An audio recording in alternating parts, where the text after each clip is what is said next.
Renata de Dom e Renata Rezende se conheceram no jantar com uma pessoa. Sim. Ficou todos os bastidores antes de começar a banca. Não, agora vai ser protocolo. Gente, boa tarde, oficialmente. Agora vamos começar oficialmente esse momento de defesa de Ana Cristina Jardim. Com a nossa banca composta por Renata Rezende da UF, Amanda Nogueira, nossa maga da banca híbrida,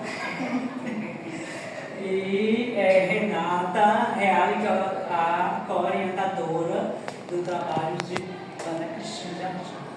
E aí a gente ela vai apresentar até 20 minutos. Ela vai apresentar até o tempo de 20 minutos. Aí depois a gente passa para a convidada externa para fazer as ponderações e arguições. E aí Cris responde. Depois vamos para a nossa convidada, nossa membra interna, Amanda, que vai fazer as ponderações. E aí depois a gente pede para todo mundo passear ali na chuva. Estou brincando nessa parte que isso é chuva. E aí, enquanto a banca delibera. Então, todo mundo está absolutamente à vontade, podemos começar. Está vendo aí, Renatinha, a apresentação? Está passando para você? Tá tudo certinho, tá aqui. Graças a Amanda, nossa maga das bancas. Eu posso ficar aqui mesmo? Então, vamos conversar. Posso ficar aqui mesmo? Na posição para a veja, eu vou sentar, porque você que acho que é consegue me ouvir? Consigo. Posso? Bem, boa tarde. Primeiro, eu gostaria de agradecer a presença da banca aqui presente e de todos aqui também. Esse trabalho de conclusão de curso teve um nome de Dignidade com prazo de validade. Um livro reportagem para lembrar que nessa vida ninguém escapa vivo, mas é possível viver até o fim. A ideia desse livro reportagem vem justamente de uma verdade que muitas vezes a gente ignora, que todo mundo vai morrer. Essa é a maior realidade da nossa vida. Mas parece que a gente decidiu jogar ela numa caixinha, jogar no fundo do armário, fingir que ela não existe, quando na verdade ela é o que vai acontecer com todo mundo. A ideia do livro reportagem vem do Brasil ser o terceiro pior país para se morrer no mundo. Nós perdemos para o Paraguai e para o Líbano. E a gente pergunta, por que ninguém fala sobre isso? Porque não tem nem sequer reportagens dando essa notícia. Hoje, o Brasil, inclusive, tem o primeiro e único hospital de cuidados paliativos do SUS, que é o Hospital Monte Serra, que fica em Salvador.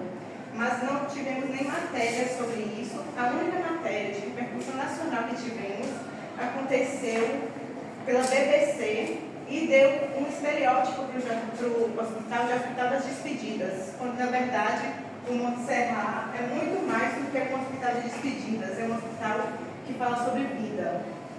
E a partir disso, a gente lembra que o jornalismo, dentre os seus critérios de valores notícia, que aqui atrás, temos o valor notícia-morte como um dos principais. Mas parece que esse valor notícia-morte só vale quando é uma tragédia ou quando é uma personalidade famosa. Mas ninguém pensa nessa morte natural. Quando a morte natural entra em pauta, geralmente é quando temos casos como o do Thiago Pitan, que viralizou na internet. Mas no dia a dia, por que não falar que existe uma possibilidade de uma morte tranquila, de uma morte acolhida, que é o cuidado paliativo? Os jornais não tratam.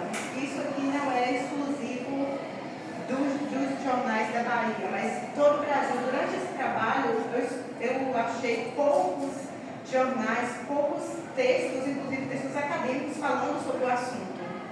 Então, isso me inquietou, porque deixa a pergunta: a morte natural não vale a pena? Essa morte não precisa ser noticiada, ninguém precisa falar sobre ela. E disso surge a ideia de fazer um livro de reportagem, porque como Everaldo Pereira traz, o livro de reportagem é uma forma de a gente poder aprofundar ainda mais uma narrativa e trazer também as questões sociais de uma forma ainda mais acessível ao nosso público. E a partir disso, também surge a ideia do livro-reportagem Antologia. Porque na antologia de reportagens, que é trazido justamente por Everaldo Pereira Lima, no livro Páginas Ampliadas, ele fala que a antologia de reportagens são diversas reportagens reunidas em um único tema, guarda-chuva, com a ideia de dignidade e temporalidade, ou às vezes pode ser várias reportagens reunidas em um único livro. Como a ideia inicial era que esse livro fizesse uma linha da finitude, falando desde o cuidado paliativo até o luto, a ideia de ter como único tema guarda-chuva o cuidado paliativo e derivar deles alguns assuntos caiu muito bem. Como referencial teórico, óbvio, Everaldo Pereira Lima, que é, quando a gente fala em livro-reportagem, reportagem de fôlego, é um dos maiores nomes. Aldalho Dantas, que é um dos maiores jornalistas, principalmente do jornalismo impresso. Ele foi, inclusive, responsável por descobrir Carolina Maria de Jesus. E o livro dele, Tempo de Reportagem, traz muito bem essa perspectiva de livro-reportagem antologia. E Raquel Locke e Kevin Hicks trazem o jornalismo long form, que nós trabalhamos na disciplina de jornalismo online com a professora Érica, e que traz também essa ideia de um jornalismo multimodal, não apenas com o tradicional texto. Nisso surgiu a ideia de unir essa proposta de Aldalho Dantas, da grande reportagem, com o long form e trazer o multimodal. Tanto que nesse livro de reportagem vocês veem que tem posts que levam para uma playlist e para vídeos. Também Nelson Traquina, quando a gente fala de valores notícia, a professora doutora Renata Rezende, com o livro A Morte Mediatizada, porque quando a gente traz na parte do luto que a questão dos memoriais digitais que acontecem após a pessoa falecer, esses perfis nas redes sociais se tornam esses memoriais, também reflete no luto. Como que o luto vai reagir a isso? Será que isso é benéfico ou será que isso vai acabar sendo prejudicial de alguma forma? Como referência, quando a gente fala de cuidados paliativos, a doutora Ana Cláudia Quintana Arantes, que virou uma das maiores referências do Brasil sobre o assunto, com o livro A Morte um Dia que Vale a Pena Viver, e a Ana Michele Soares, que ela era jornalista, ela passou 10 anos como paciente em cuidados paliativos, morreu em 2023, e na sua última obra, que foi lançada após a sua morte, ela deixa justamente esse questionamento para o jornalista de como que ele cobre a finitude, principalmente como que ele cobre o câncer. E o jornalista tem a questão de querer, quando a pessoa morre por câncer, falar que ela perdeu uma batalha. E ela justamente tira isso e fala que isso afeta não só os pacientes, mas a própria família. Porque como se a pessoa tivesse fracassado por morrer, sendo que é uma coisa que todo mundo vai fracassar um dia. Para a construção do produto, eu optei por uma pesquisa qualitativa, onde que eu fiz a revisão dos manuais da Agência Nacional de Cuidados Paliativos e também da Política Nacional de Cuidados Paliativos, que completou 2 anos esse ano. Além disso, eu optei por fazer entrevistas semi-estruturadas com profissionais do Hospital Monte Serrat de Cuidados Paliativos, que, como eu disse, é a primeira e única unidade do SUS dedicada a cuidados paliativos exclusivos. Nisso entrou uma decisão de falar apenas com esses profissionais. Foi uma escolha própria não trazer pacientes.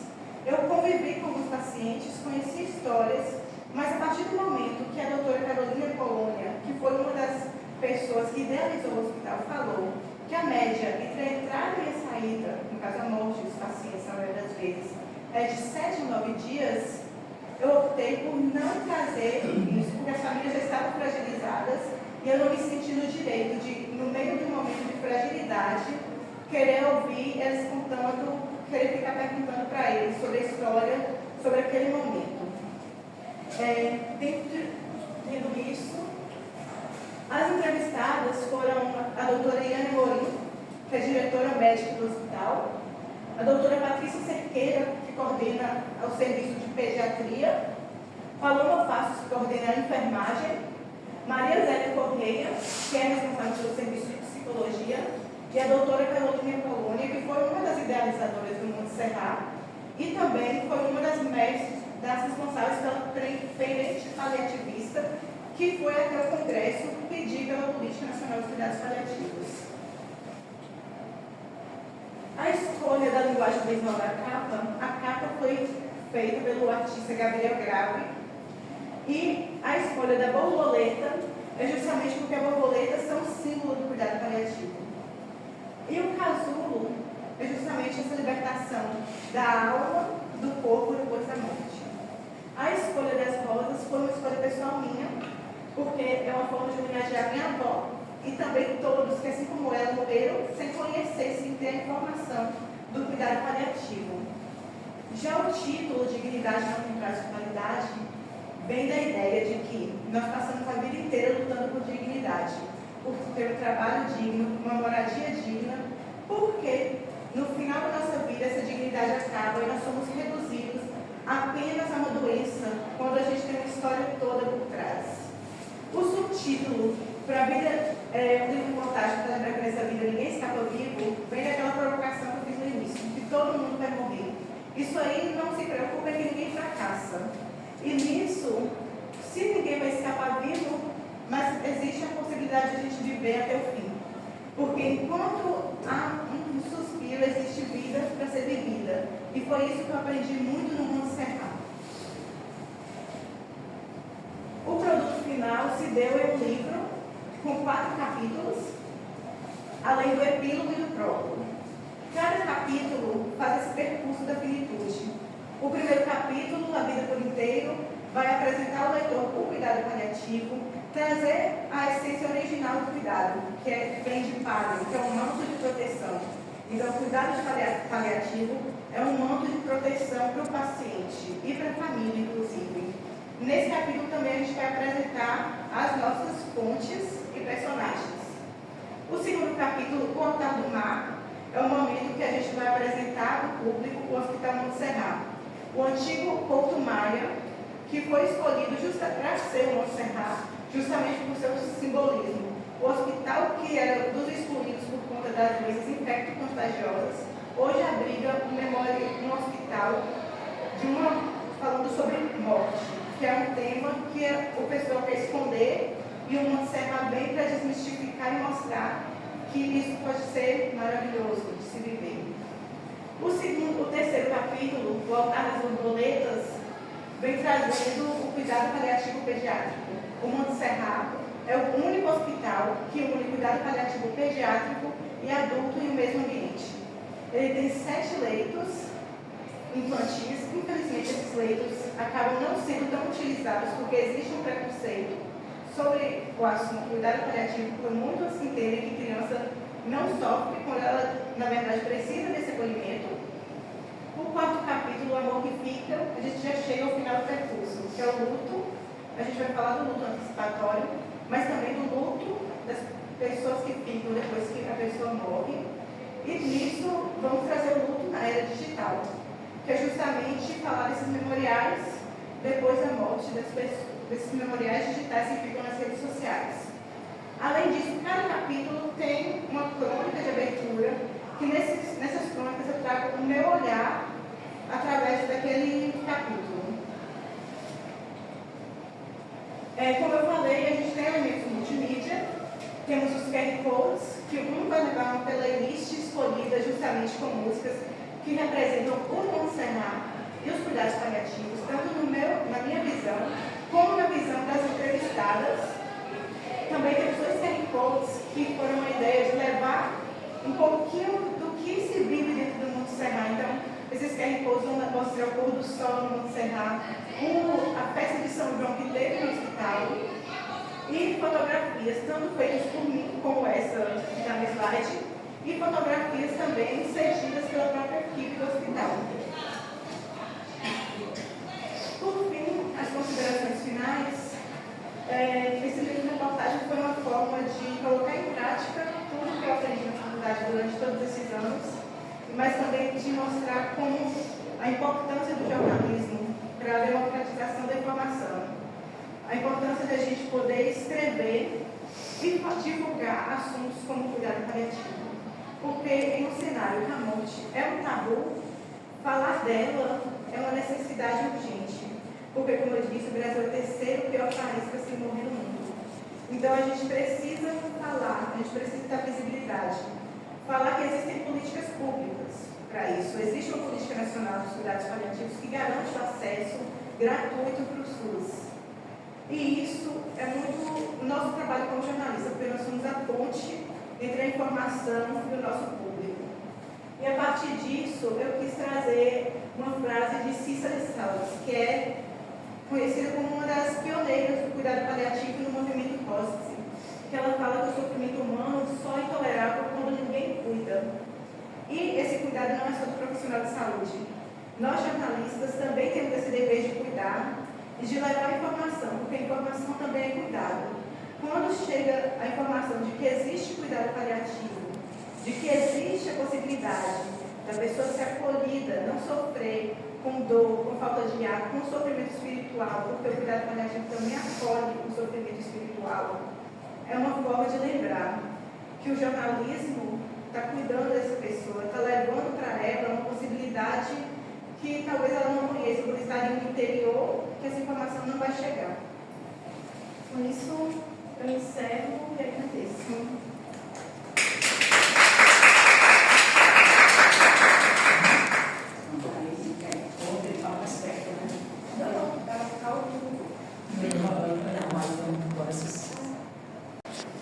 Sim.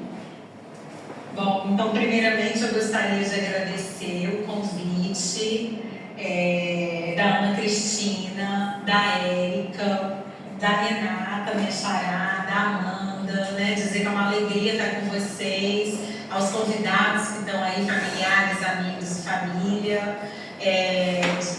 Bom, agradecer muito essa conexão, né, Rio-Bahia, especialmente no encontro. Estou muito feliz de estar aqui nessa banca, de participar desse processo, porque é sempre muito bom para a gente que é professor ver a conclusão de um trabalho, né, de uma aluna, de um aluno, enfim, é uma etapa tão bonita, né, da vida, estar ensinando a universidade e de uma maneira tão competente, sabe? Então, Ana, eu queria já te parabenizar pelo produto que você desenvolveu, pelo seu texto, dizer, acima de tudo, que essa temática, né, da morte, essa temática é ainda um tabu. E então eu acho que já imediatamente, assim, já no primeiro momento, te parabenizar pela coragem, né, de versar sobre esse tema, que é tão desafiador para todos os humanos, de uma maneira geral, né?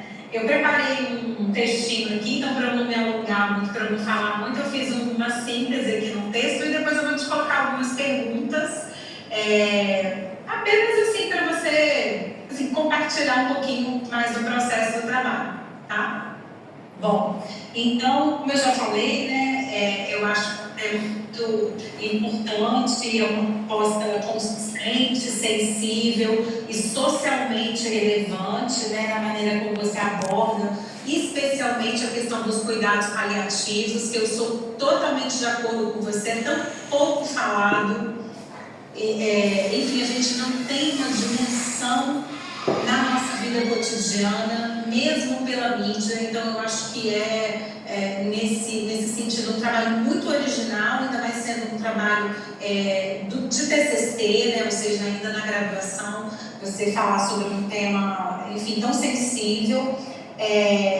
O seu livro, né, ele procurou romper com esse tabu, né, defendendo aí que a finitude ela deve ser compreendida como parte da nossa vida, e nesse sentido a comunicação ela pode e deve desempenhar um papel fundamental na promoção da dignidade humana, né, dos pacientes e também desse acolhimento aos familiares. A proposta que você, enfim, fez, né, elaborou, ela está presente desde o início, desde o seu prefácio, quando você afirma, né, que o objetivo não é apenas falar sobre a morte, mas sobretudo falar sobre a vida. E eu acho que essa perspectiva ela é extremamente importante, ou seja, quando a gente fala sobre a morte, a gente fala antes de tudo sobre a vida, né, porque as pessoas no primeiro momento acham que quem estuda a morte, quem pesquisa a morte pode ser meio assim estranho, né? Tem aquela coisa, mas você vai falar sobre a morte, você vai pesquisar sobre a morte, tem um certo, Então, eu acho muito interessante quando você coloca desde o início essa postura de associar morte e vida de maneiras muito conectadas. Eu acho que o principal mérito do trabalho é a combinação que você fez entre reportagem, literatura e o próprio testemunho pessoal, a maneira como você traz a voz, né, sua própria voz, amarrando a narrativa. Então você demonstrou esse envolvimento com o tema, procurando sustentá-lo por meio das entrevistas, né, profissionais, que você inclusive reiterou agora na apresentação.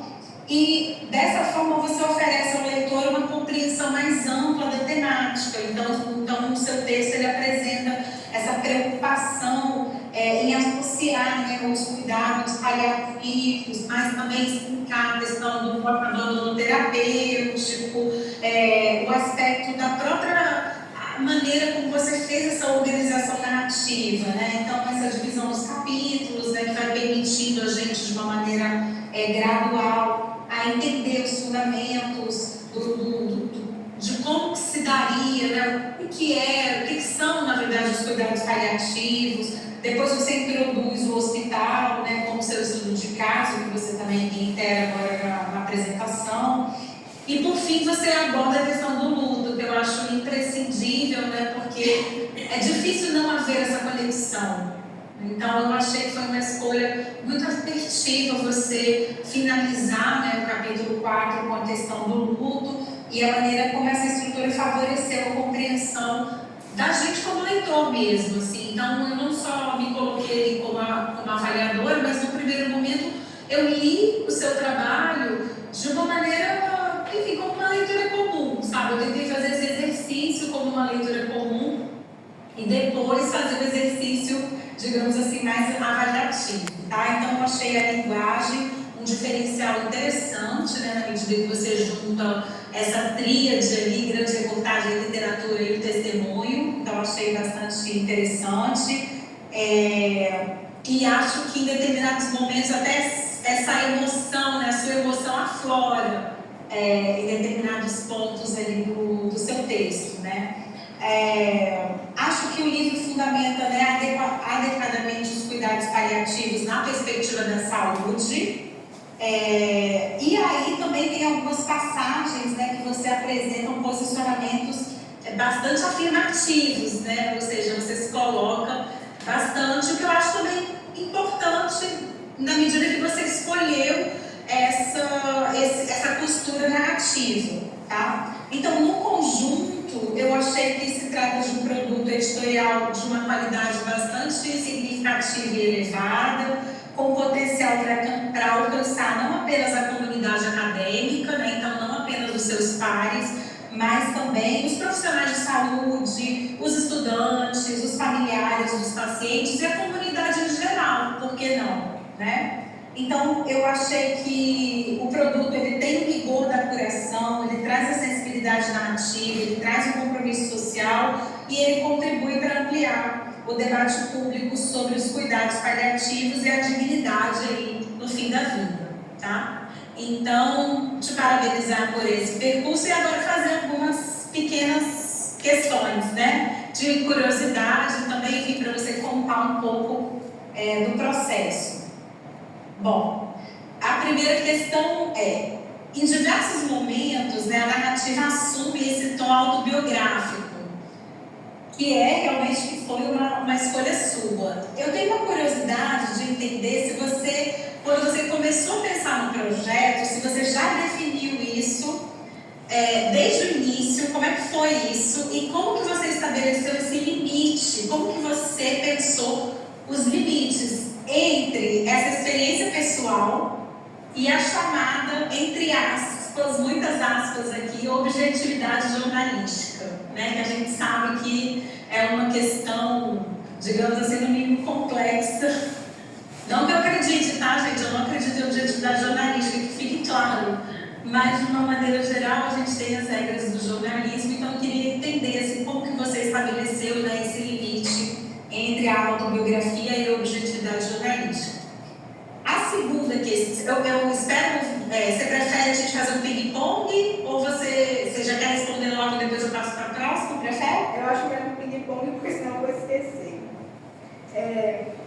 Quando esse projeto surgiu, eu sempre gostei de pesquisar sobre morte. Eu sempre fui aquela pessoa que livros falando sobre morte, principalmente sobre cuidados paliativos, eram o que me atraía. Quando eu tinha 11 anos, minha avó morreu e ela não teve esse acesso ao cuidado paliativo.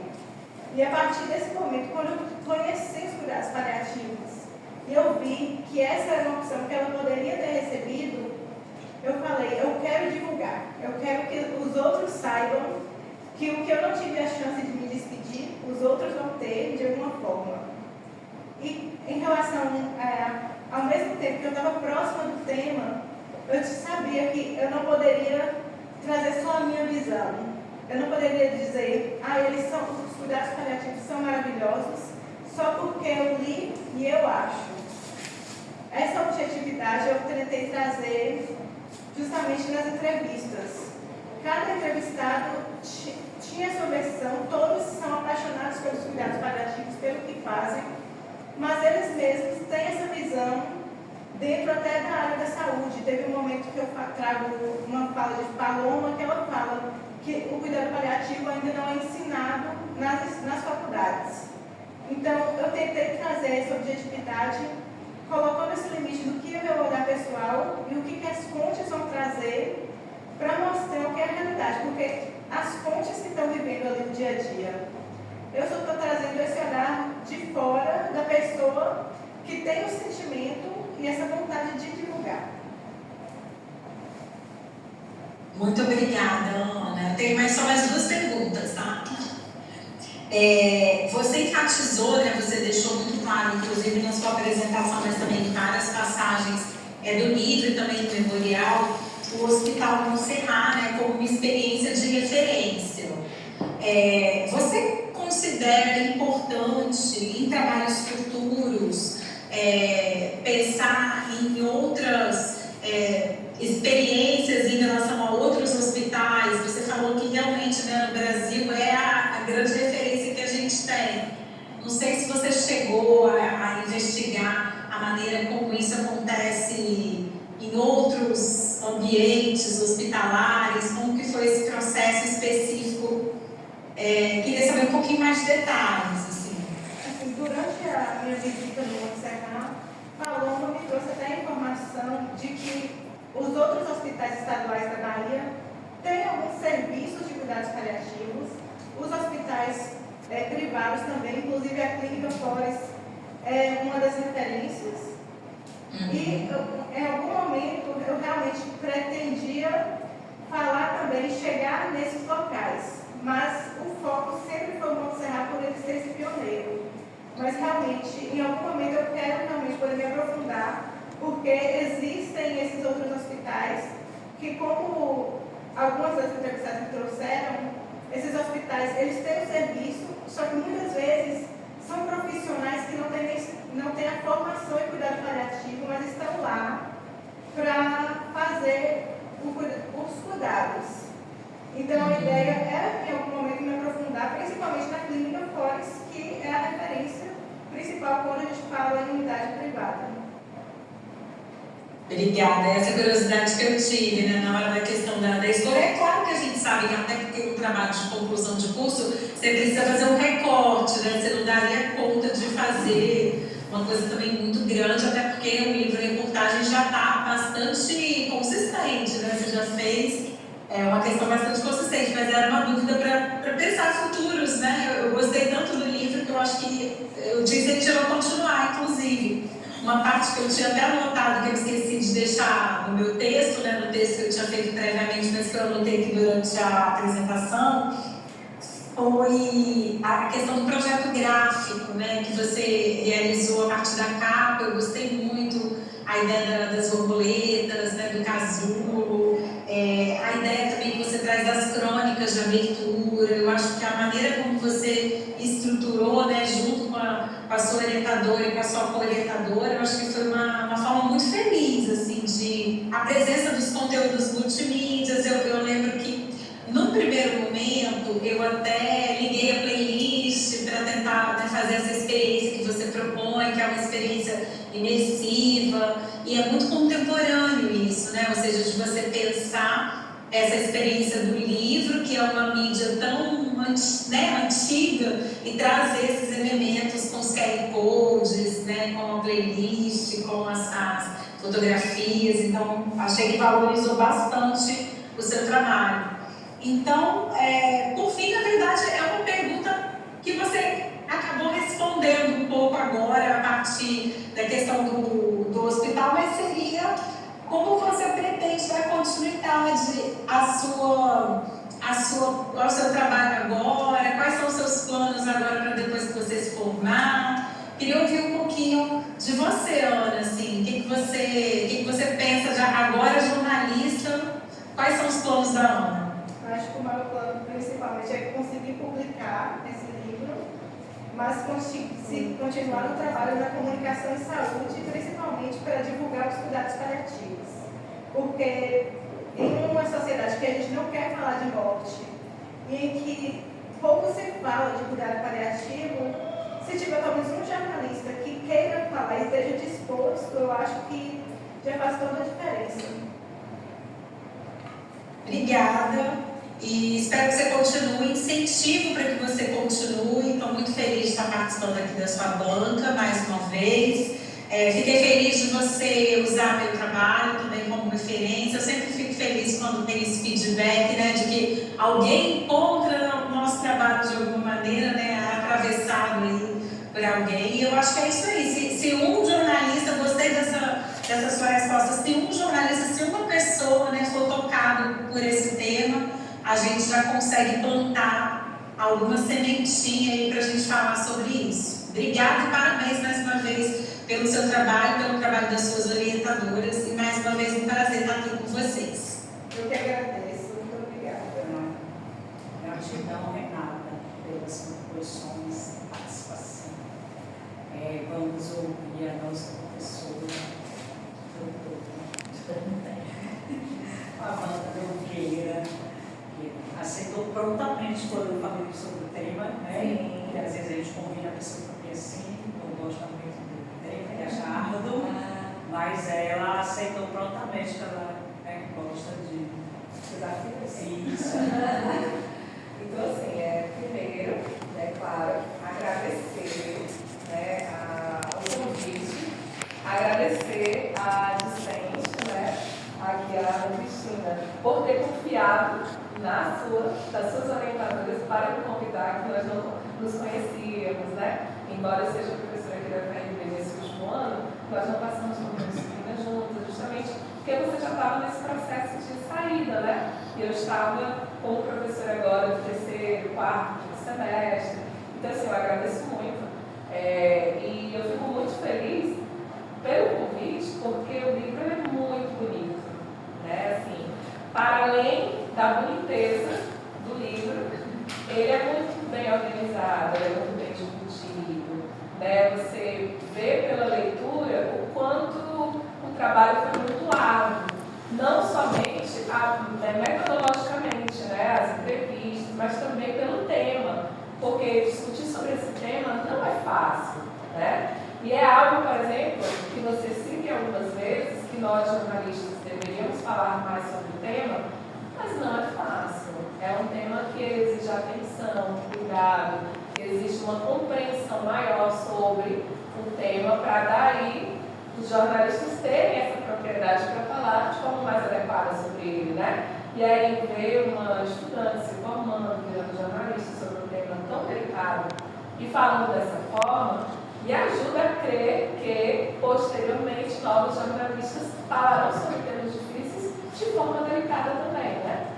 E assim, foi um livro longo, mas não tão longo assim, por causa do formato mesmo, né? Foram 146 páginas, mas foi um livro tipo e-book, então deu para ler com calma, com tranquilidade, né? Deu para fazer as minhas questões, ponderações. E, de antemão, eu deixo muito claro que, para mim, é um livro que ele está finalizado, né? Ele, você garante o seu título, sabe? Parece que está gravado para mim. As ponderações que eu vou colocar aqui são mais no sentido que nós, mesmo como pesquisadores, às vezes não refletimos tanto, ou até refletimos, mas não materializamos na hora que a gente produz o texto, né? Desculpa. Minha garganta está assim, mas ela não está doendo, viu? É só porque eu peguei uma queda de temperatura. Menina, você já fechou, né, Renata? A gente fecha semana que vem esse mês. Então, assim, todas as contribuições que eu vou dar, que eu acredito que eu vou dar, é mais no sentido de daqui para frente, sabe? Não é nada que indique uma alteração estrutural do seu trabalho. São alterações simples e que, por exemplo, em alguns momentos eu sinto que eu não entendi o porquê que você negritou algumas falas e outras não. E aí isso é uma sugestão até já de início, que é muito básica, de deixar um pouco mais claro, porque algumas das frases negritadas me faziam supor que você queria dizer que eram frases impactantes, que você queria discutir. Mas não ficou muito claro com relação a isso. E talvez normalizar isso ajude o leitor a entender por que o negrito foi fundamental. Não, tá tranquilo. Mas sim, com relação ao seu memorial, ele também está muito bem organizado, muito bem estruturado. Deu para ver as pautas, né, todas costuradinhas. O que eu sugiro do memorial, que é uma coisa que eu falo para todos os estudantes, é que como a gente tem o costume hoje de fazer no Google Docs, a ABNT ela vai para as concluídas, né? Então, entre parágrafos não tem espaçamento, é texto contínuo. Sugiro que você altere isso apenas para o repositório. De resto, não tem mais nada de ABNT, assim, que eu posso dizer para você. É isso e pronto. Tem algumas questões que eu queria colocar, que são aquelas contribuições para a reflexão, né? Uma delas, e que eu queria perguntar, que não é reflexão, mas é uma pergunta. Você buscou saber por que o nome é Monte Serrape? Essa é uma questão, porque mudou o nome de Couto, né, do Couto Maia para Monte Serrape. Por que logo quando se muda para Monte Serrape o nome, ele vira um hospital de cuidados paliativos? É uma dúvida. Eu, quando li o Monte Serrape, eu lembro que eu já trabalhei, por exemplo, nos jesuítas, para uma escola jesuíta, e Monte Serrape foi um monte onde o Santo Inácio ele se despojou das vestes reais dele e se encontrou com a fé. Não sei se tem essa relação, mas eu estou só indicando. Monte Serrape na Espanha.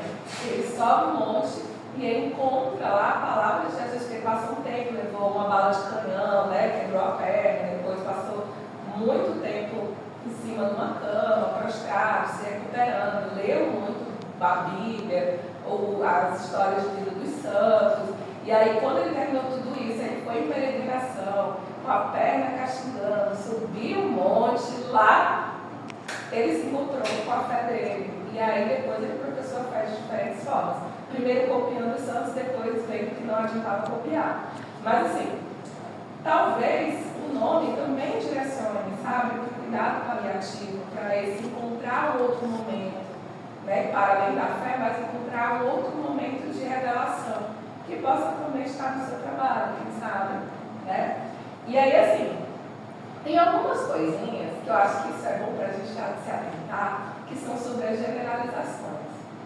Você indica no seu trabalho que os jornalistas, que há poucos, primeiro, são, que ninguém está falando que o Brasil é o terceiro pior país do mundo, é o país de luta para a morte, né? Essa é uma pauta que ela é muito importante para os jornalistas discutirem. Mas sobre cuidado paliativo, quase todo dia tem uma pauta sobre cuidado paliativo.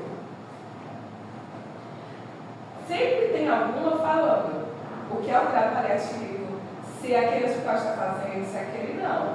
Talvez a gente possa questionar como o caminho está sendo traçado, mas indicar que não há, aqui os jornalistas não são pautados e não pautam sobre cuidados, é uma generalização que não existe, por exemplo, né? E aí é uma reflexão que eu trago mesmo para a gente, enquanto profissionais. Você buscou bastante sobre a pauta, sobre as informações, mas é buscar saber também se ela está sendo contada contada e da forma como deveria ser contada. Outra também é sobre a percepção sobre a ciência. Tem uma parte do seu livro que eu achei muito interessante, que você fala que é a primeira vez que o Sam Patrickson, não sei se é o Sam, tem um nome do hospital, que foi a primeira vez que a prática científica se encontrou com cuidado ali. Mas a gente tem uma grande psiquiatra brasileira, que foi a primeira vez no mundo que encontrou o cuidado da saúde mental com a pesquisa científica Fernisa Silveira. Isso na década de 40. Então, assim, no Brasil a gente já tinha uma proximidade, não dos cuidados paliativos, mas uma proximidade de um tema que tem a ver com o cuidado com a saúde mental, com a elaboração de artigos científicos para mostrar que a saúde mental podia ser cuidada de outra forma. E aí o seu trabalho é muito bonito, naquele momento que você disse que foi a primeira vez, mas antes do Brasil já existiu outra pessoa fazendo algo parecido com o que os cuidados paliativos depois começaram a fazer. E é por isso que eu falei da história da generalização, ter cuidado ao dizer que é a primeira vez, quando foi aquela coisa que nunca antes e tudo. Às vezes está aqui no nosso quintal, né? Está aqui entre a gente. Né? Eu amo a história da Anisa Silveira. Para quem queira conhecer, sugiro. Até a Glória Pires, ela foi Anisa Silveira no cinema, né? E é incrível o que ela faz, né? Mas assim. E uma da outra situação, outra generalização que aconteceu, que eu vi, que é sobre o tratamento humanizado. É muito difícil no Brasil, hoje, que as escolas de medicina não falem sobre o tratamento humanizado.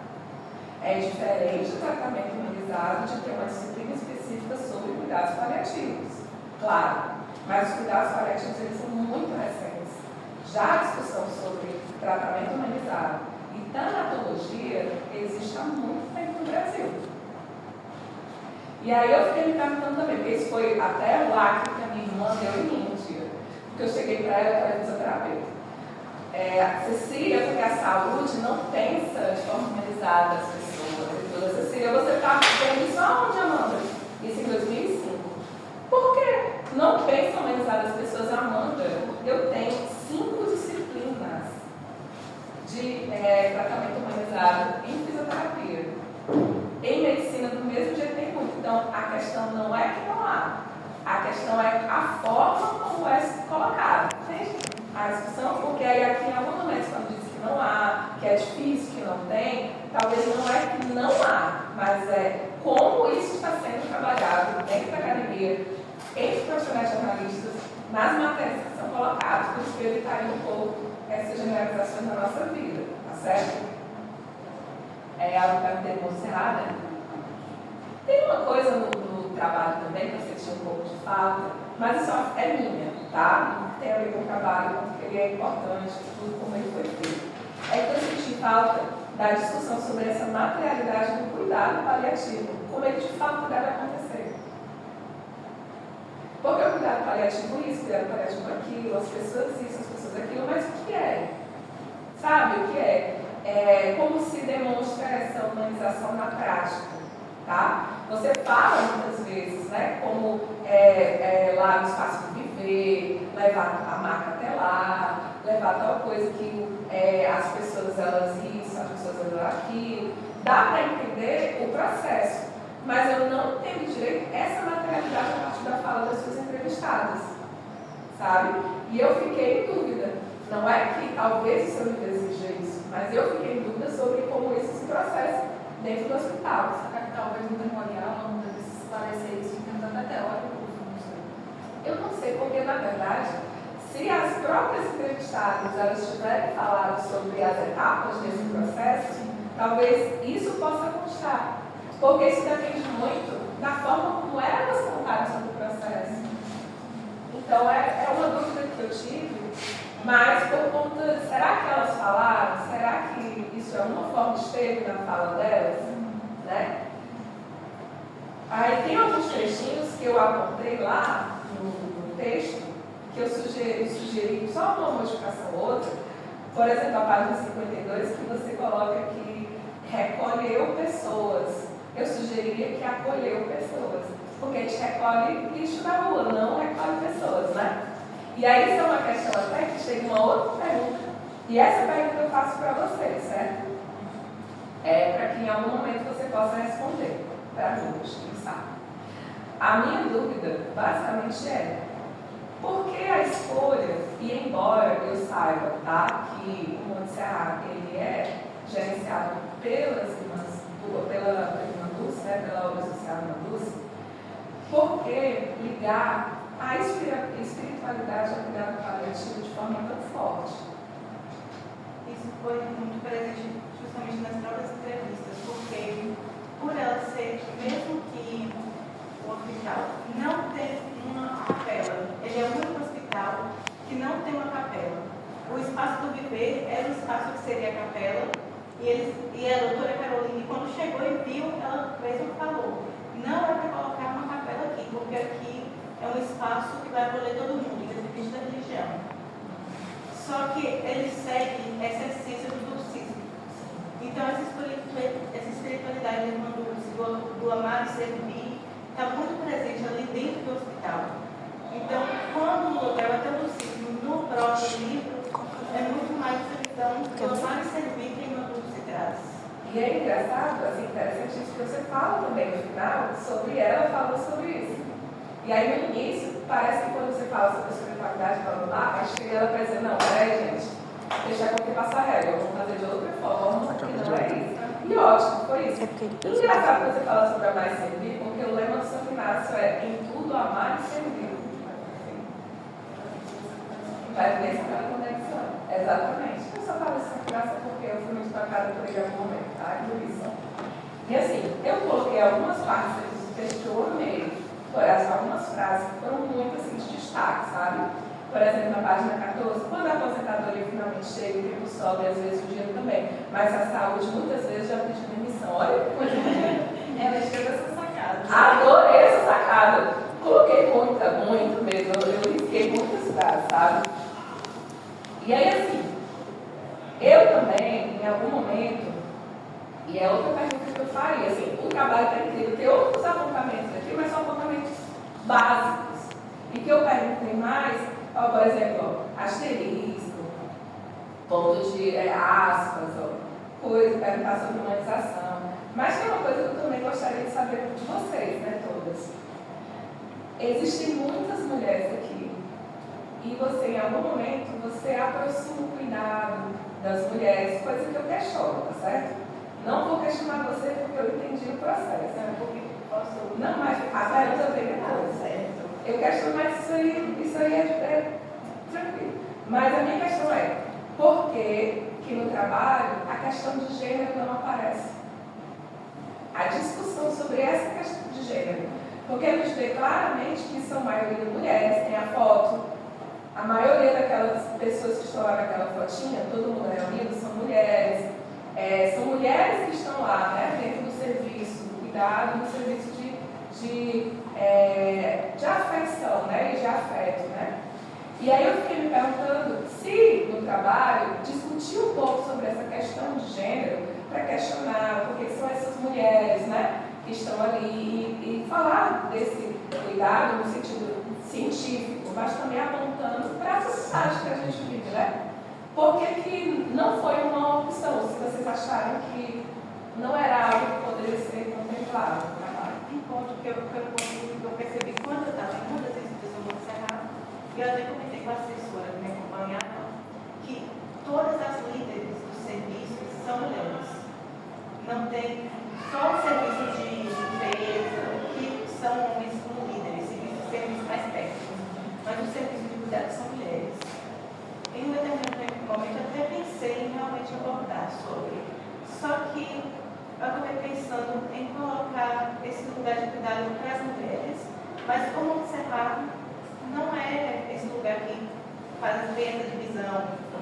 O cuidado é integral, mesmo que não tenham homens líderes, mas tem eles lá presentes com um cuidado maravilhoso também.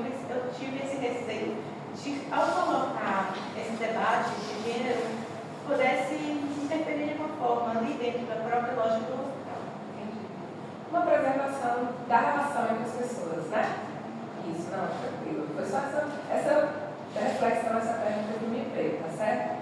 Assim, eu amei o livro, mas o último capítulo ele teve tantas informações, sabe? Todo o livro, as entrevistas e tudo mais, eu gostei muito do seu último capítulo. Que você traz dados, você traz informações, você reforça todo o cuidado que você teve em ouvir as suas entrevistadas. E eu também parabenizo por você não ter falado com pessoas atendidas, por você ter tido cuidado de não conversar com os familiares. Eu achei de um cuidado muito bonito, sabe? Eu acho que você conseguiu falar sobre, sem falar com as pessoas que são as que mais são impactadas pelos cuidados paliativos, sabe? É uma história muito, muito interessante de se ler. É um livro que eu sugiro para publicação, sem dúvida. E as minhas considerações que eu coloquei aqui são isso, quem sabe, para a publicação, sugerir alguma alteração, se não, mas são questões muito, muito básicas, tá certo? E é isso, eu estou contemplada. Gratidão, Amanda. O Renato estava lembrando do Jornal Tribuna, no Espírito Santo. Ela falou disso e a gente, a angústia do quando a gente vai. Porque quando eu contei no início do semestre que o meu TCC foi um livro de reportagem também, e aí, por isso que a gente se conectou nessa história, né, de orientação com orientação e tal, e nas voltas no metrô, porque a gente volta juntas, né, da Rede Cachoeira para Salvador, pegando o metrô, pegando o ônibus, engarrafamento, eu, Ana e alguns colegas também que estavam aqui, e a gente sempre vinha conversando de vez em quando, né, trocando essa ideia, assim, tendo essas orientações fora, em trânsito, exatamente.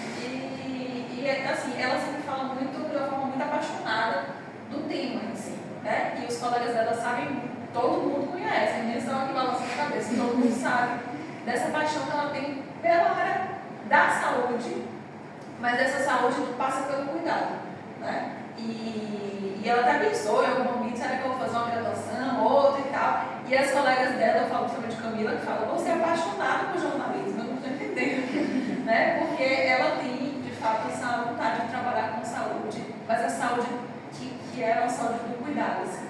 Então, eu achei, assim, as escolhas que a Ana fez para o livro, tanto as escolhas, assim, do hospital, das fontes, né? Toda a parte da pesquisa, efetivamente, mas também a escolha narrativa, né? Que quando a gente conversava sobre reportagem, sobre formato, a gente falou que tem várias formas de você fazer uma reportagem.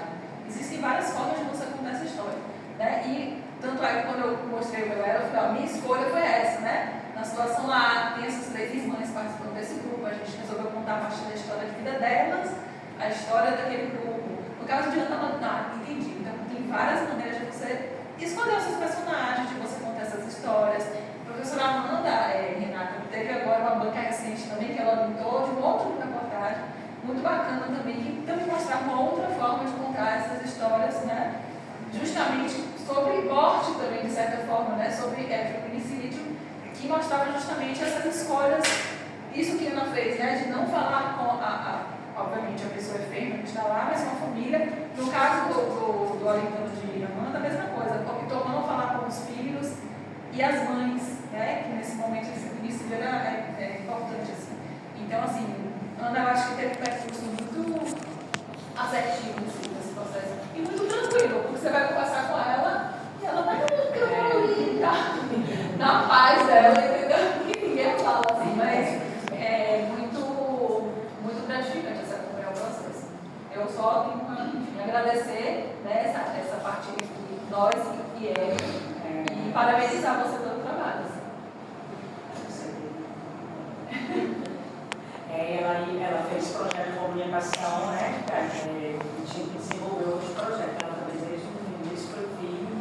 E aí, quando ela falou do tema, eu tinha assistido a matéria da época da inauguração do Montserrat. Achei super interessante, a matéria até poética, que a pessoa estava lá nos últimos dias olhando a Bahia de Todos os Santos. Aí eu pensei, né? Uma ótima forma de fazer a passagem. Aí, quando ela falou comigo, eu lembrei da cobertura de TPI. E achei interessante o tema ligado a essa questão da espiritualidade. Também acho interessante esse tema. Mas é isso, meninas. todas se sentem motivadas, podemos fazer a pausa para deliberar. Então, a Graça Silva apresentou um TCC de Comunicação Social e Jornalismo, denominado Dignidade Não Tem Prazo de Validade, narrativa jornalística sobre a bela morte nos cuidados paliativos, livro-reportagem. Perante a comissão de avaliação, integrada pela professora doutora Renata Rezende, da UF, avaliadora externa, a professora doutora Amanda Nogueira de Oliveira, avaliadora interna pela UFRB, além da orientadora Euzinha Érica Leme, do UFRB, e da orientadora doutora Renata Learte, da UFRB. Terminada a apresentação e respondida a correção, a comissão considerou o trabalho aprovado, por média final 10, e recomendação de publicação. Parabéns!